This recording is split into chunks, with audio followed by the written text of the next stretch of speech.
माझा एक्सपिरियन्स चांगला होता आजपर्यंत। लेखक म्हणून हा माझा 14वा चित्रपट आहे आणि सहनिर्माता म्हणून पहिलाच चित्रपट आहे। तर मागच्या वर्षी जूनच्या सुमारास आम्ही हा शूट केला आणि एक मराठी सिनेमाला एक स्वच्छ सुंदर सर्व कुटुंबाला एकत्र बसून सिनेमा करता येईल असा एक चित्रपट करायची इच्छा होती। तर तो आम्ही एक चांगला प्रयत्न केला आहे। आता लोकांना तो आवडावा हीच अपेक्षा। प्रत्येकाने अष्टपदी हा चित्रपट नक्की पहा। हां, थिएटरला जाऊन नक्की पहा।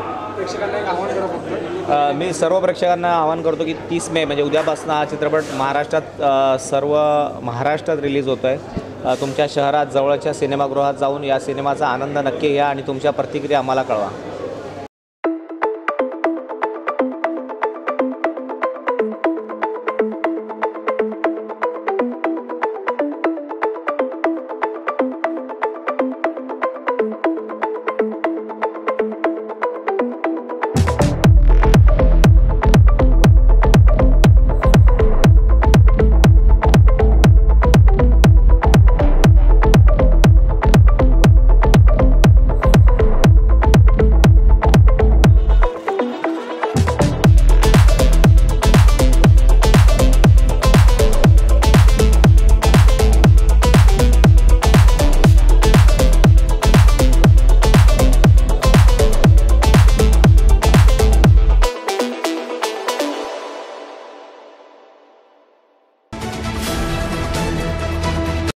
VPL यूट्यूब चॅनलला लाईक करा, सबस्क्राईब करा आणि बेल आयकॉनवर क्लिक करायला विसरू नका।